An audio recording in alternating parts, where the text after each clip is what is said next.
নমস্কার, ঘরোয়া রান্নাঘরে সকলকে স্বাগত জানাই। দেখেন বন্ধুরা, ঘরোয়া রান্নাঘরে আমি আজকে কি মাছ আনছি। এই মাছটা আপনার দাদা আজকে বাজার থেকে কিনে আনছে। এই মাছটাকে আমরা কিন্তু টেম্পু মাছ বলি, অনেকে আবার কার্পু মাছও বলে। দেখেন মাছের সাইজটা কত বড়। আমি আজকে এই মাছটা কাটবো, কেটে এর মাথা দিয়ে আমি মুগ ডাল রান্না করব, আর মাছ দিয়ে আমি অন্যান্য তরকারি রান্না করব। আমি এই মাছের সব রেসিপিটা আমি আপনাদের সাথে শেয়ার করব। মাছটা আমি কেটে ধুয়ে নিয়েছি। মাছটা তো অনেক বড় ছিল, তাই আমার কাটতে অনেক কষ্ট হয়েছে, কারণ আমি মাছ তো সবসময় কাটা হয় না আমার কখনো। বাজার থেকে সবসময় মাছ কেটে নিয়ে আসে, কী আর করার, মাছ তো কাটতেই হবে, কেউ তো ঘরের কেউ কাটবে না। এক মাছ দিয়ে আমি অনেক কিছু রান্না করব। মাথা দিয়ে আমি মুগ ডাল রান্না করব, আর ডিম আমি ভাজি করব কাঁচামরিচ পেঁয়াজ দিয়ে। আমার রান্নাটা সম্পূর্ণ দেখতে থাকবেন। আর মাছটা আমি অন্য দিনে অন্য কিছু রান্না করব। মুগ ডালটাকে আমি এখন ভেজে নেব।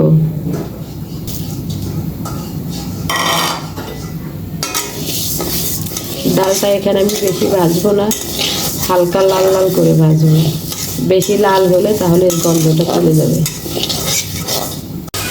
ডালটা আমার ভাজা হয়ে গেছে, এখন আমি পানিতে ভিজিয়ে রাখবো 1-1.5 ঘন্টা। ডালটা ভালোভাবে ভিজে গেছে, এখন আমি সেদ্ধ করে নেব। এই ভেজার কারণে ডালটা সিদ্ধ হতে বেশি সময় লাগবে না।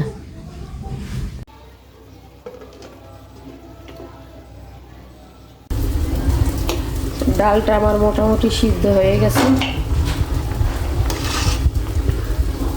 এখন আমি নামিয়ে নেব। তেল গরম হয়ে গেছে, এখন আমি মাছের মাথা ভেজে নেব।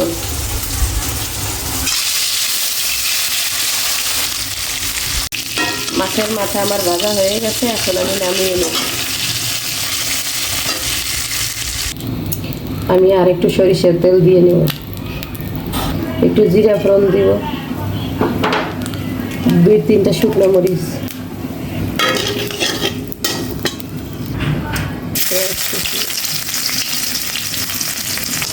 আদা বাটা, রসুন বাটা,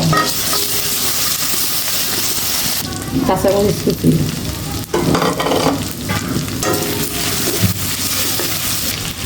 হলুদ, সামান্য মরিচ গুঁড়ি, স্বাদ মতো লবণ, টমেটো কুচি,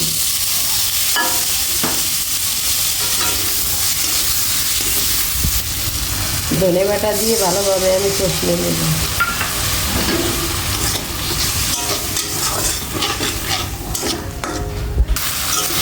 কষানো আমার হয়ে গেছে, এখন আমি মাছের মাথাটা দিয়ে দেব।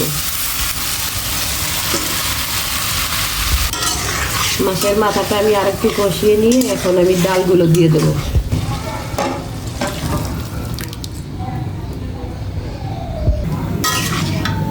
ডালটা সেদ্ধ হওয়ার জন্য আমি আরেকটু জল দিয়ে দেব।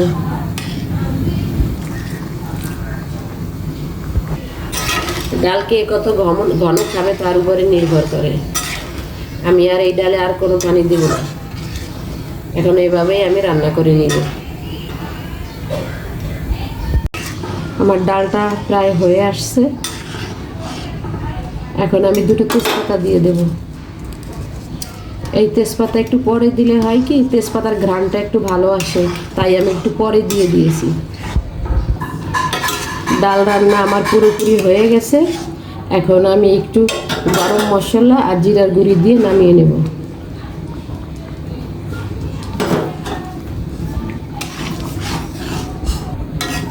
আমি যেভাবে ডাল রান্না করেছি, আপনারা একটু এভাবে একটু রান্না করে খেয়ে দেখবেন কেমন লাগে। আর ডালের সাথে যদি একটু লেবু থাকে তাহলে তো কোনো কথাই হবে না, খাবারের স্বাদ আরও বেড়ে যাবে। উপর দিয়ে আমি একটু ধনেপাতা দিয়ে দিলাম। আমার ডাল রান্নাটা কেমন হয়েছে জানাবেন।